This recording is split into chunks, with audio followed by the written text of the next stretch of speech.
So, our speaker today is from the Wisconsin Department of Agriculture, Trade, and Consumer Protection. That's a mouthful. The Division of Trade and Consumer Protection.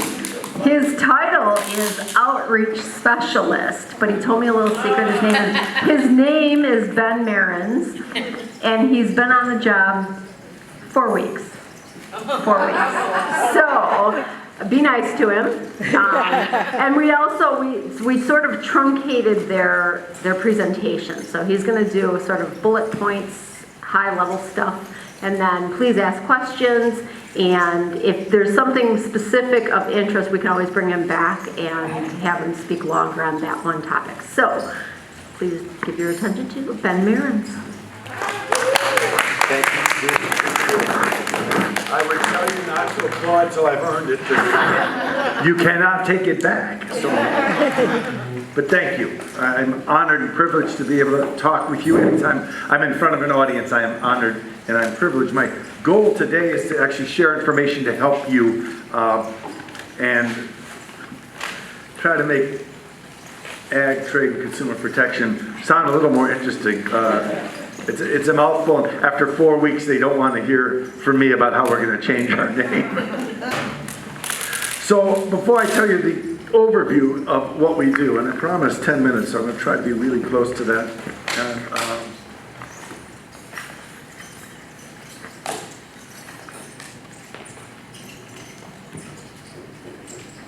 So Kim Hansen got a call from a very honest, respectable, mature-sounding man.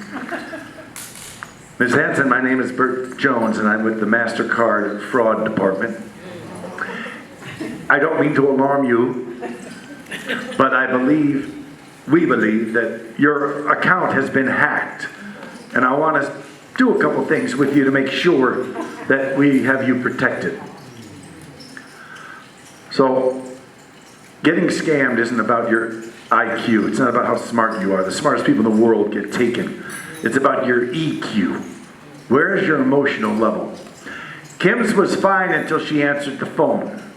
When she heard that there was a possibility her card had been hacked, now her heart starts to move up into her throat. Bert's very good. He goes, you know, let's make sure you still even have your card.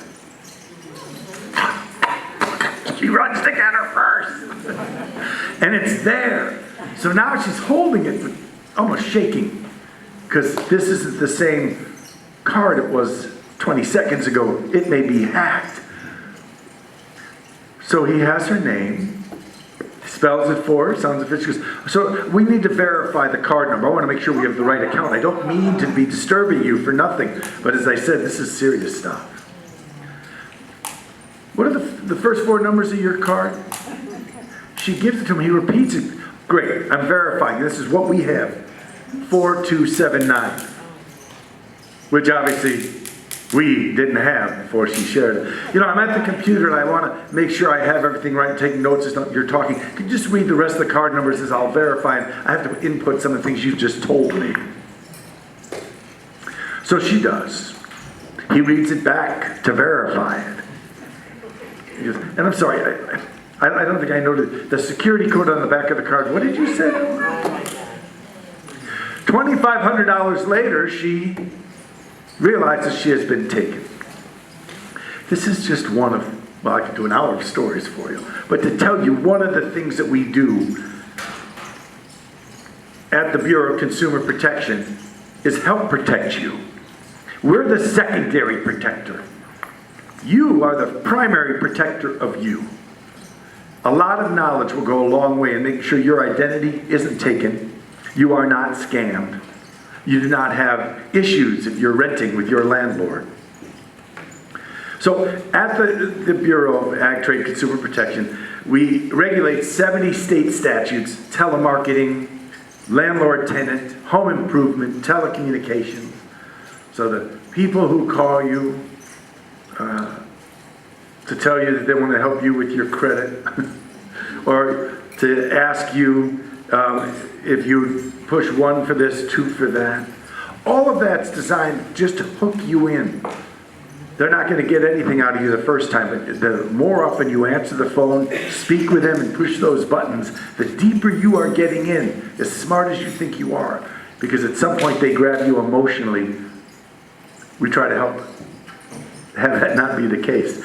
So we operate in broad context. We have a consumer hotline. If you think something's funny with the deal when you buy the couch or the house, it's realtors here, both the realtor or the buyer.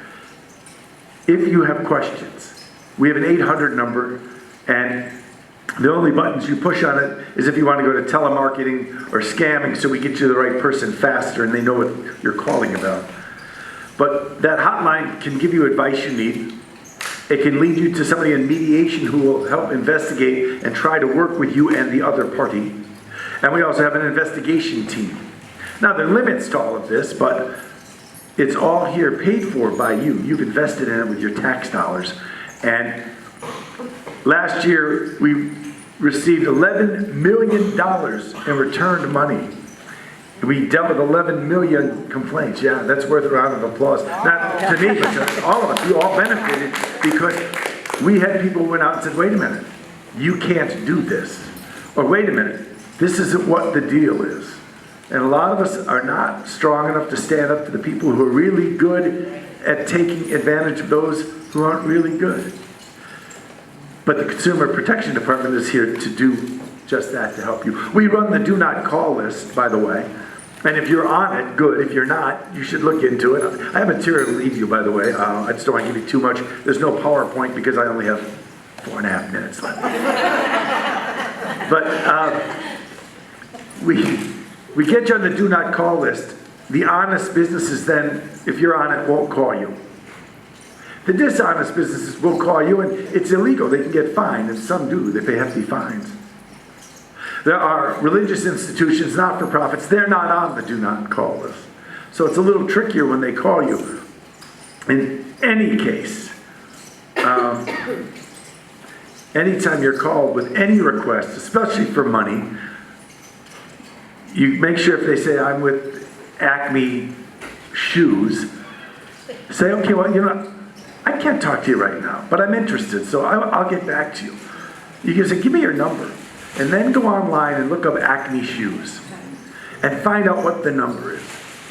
More to the point would be maybe the IRS called you.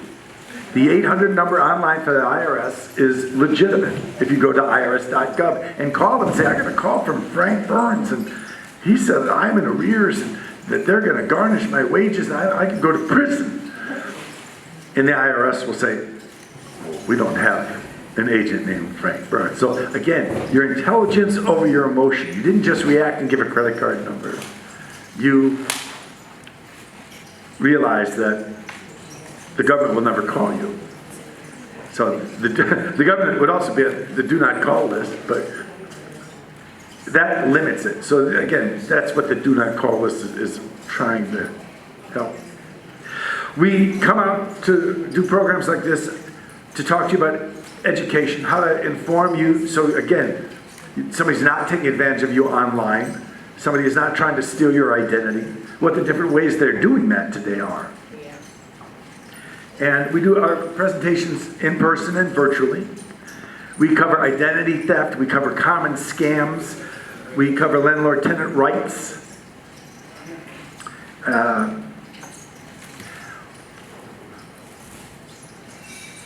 We also now are talking about internet safety for children. Really? We have to worry about now the stranger danger getting your kid online. Well, but you do, and there are ways to do it. Motor vehicle repair is a big one, especially with women. Let me tell you something, men too, we're getting taken these days. The more high tech is in the car, the less any gender knows what to do except say, how long does it take to fix it and how much? But there are times when it shouldn't sound right and you can act. You call us and we'll help with that. The mediation investigation is also, sometimes you're falling victim to a crime that isn't in our arena, but we sure know who should be talking to you about it. And we'll get you to that person. The scams for the elderly that are out there, it's the last scam I'll mention. It's troubling to no doubt that call you up They know that you're a grandparent. They saw on Facebook that your grandson is going away to Montana for a week before going to college, and how proud you are, and the family and all the pictures, and they call you, and they got you. They know your name, and they call you about your grandson David. What about David? Well, and they fill in the blank. I'm a lawyer in Butte, Montana. Well, he's in the local jail because he and his friends got a little rowdy, and I just happened to be passing through town. I was helping a client, and I talked to your grandson. I'm leaving, like on a 10 o'clock flight tonight. But if you wire me $5,000 right away, I get him out. Otherwise, he's going to spend the weekend in jail, and the public defender here, I got to tell you, he's not the brightest bulb, and that's who he's going to get. And Grandma, it's so emotional, there's no time to think it through. Oh, by the way, David wanted me to let you know he's going to pay you back every penny, but he begs you not to tell his mom and dad about this. And God love us, Grandma and Grandpa. We want to do everything we can for our grandkids, and they're getting taken by the tunes of thousands. We work with groups, senior homes, women's clubs, businesses, religious organizations, to come and give an overview. Here's some things going on. It sounds like a bad movie, right? Glenn Ross, some sales pitch, but it's not. It's thieves using technology and our innocence, naivete, and willingness to be good to take advantage of us.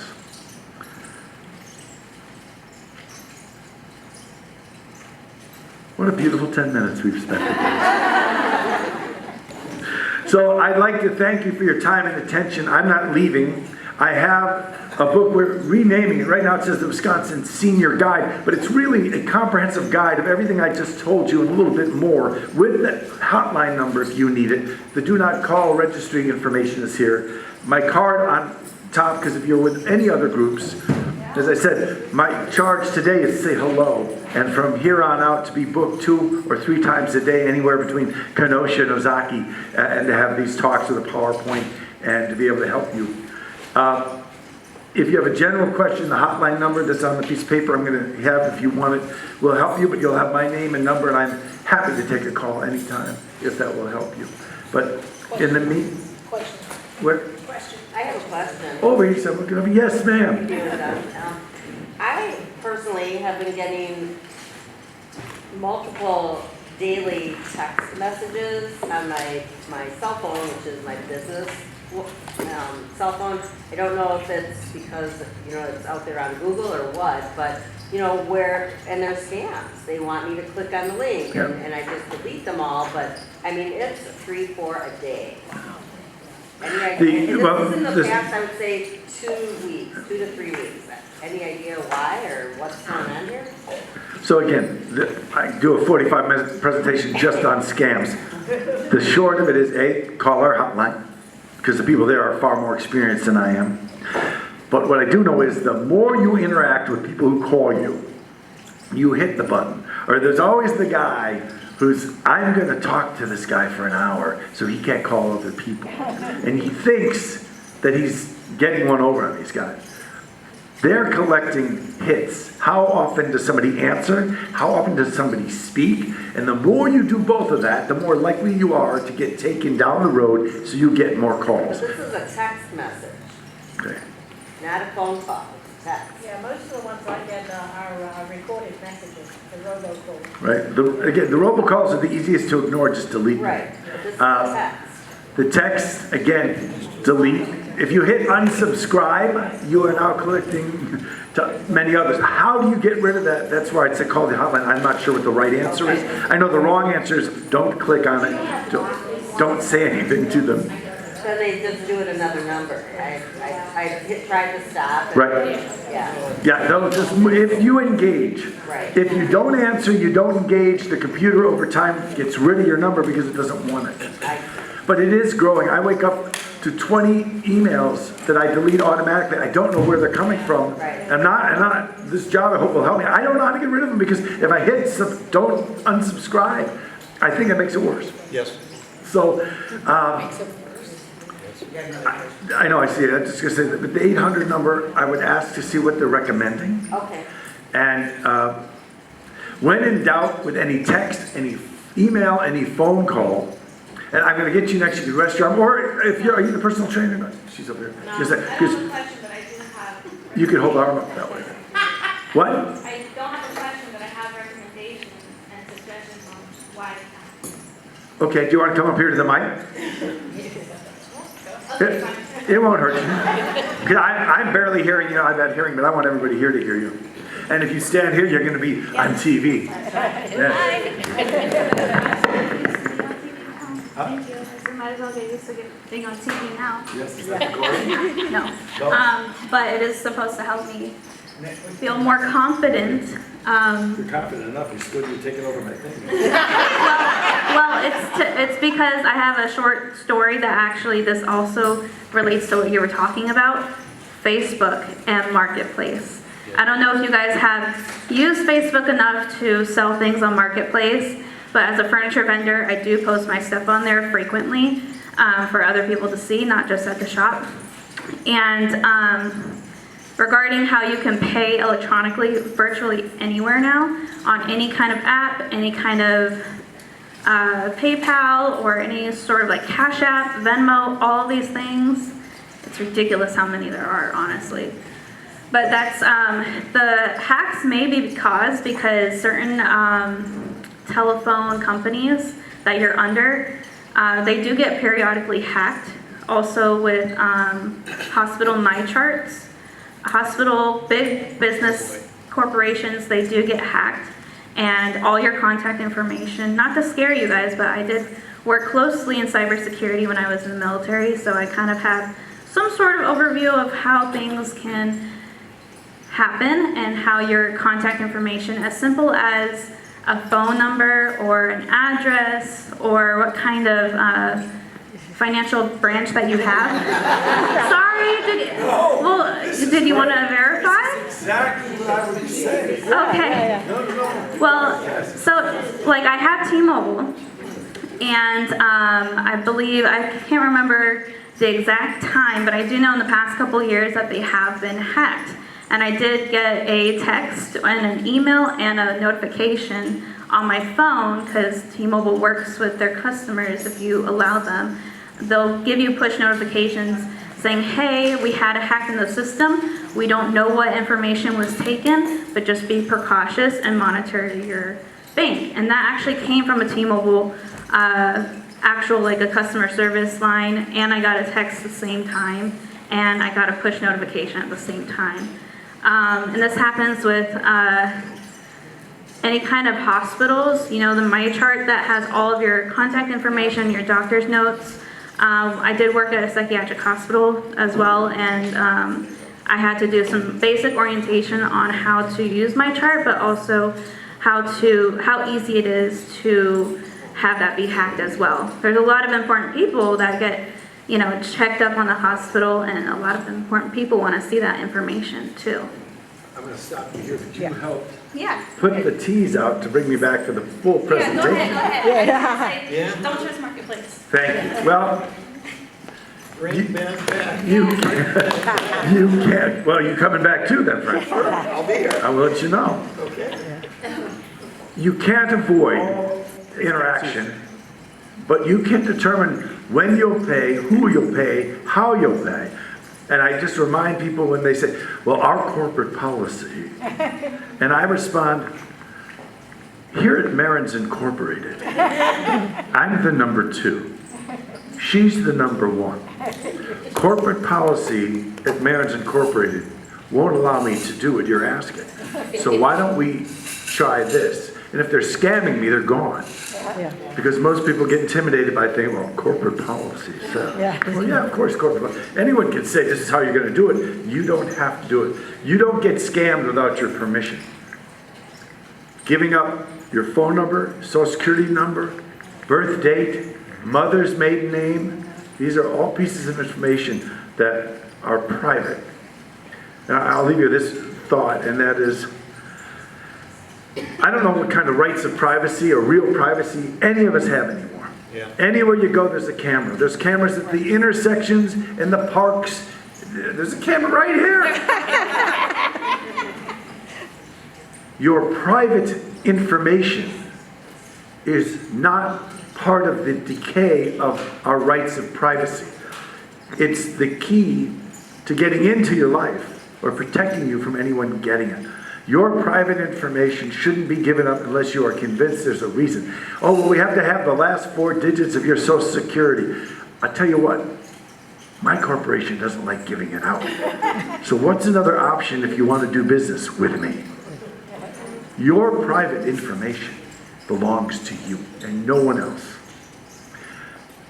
You're a nice audience. You've got audience members that come up and do half the thing, right? I have, as I said, the senior guide and just 2 pieces of paper talking about what we do.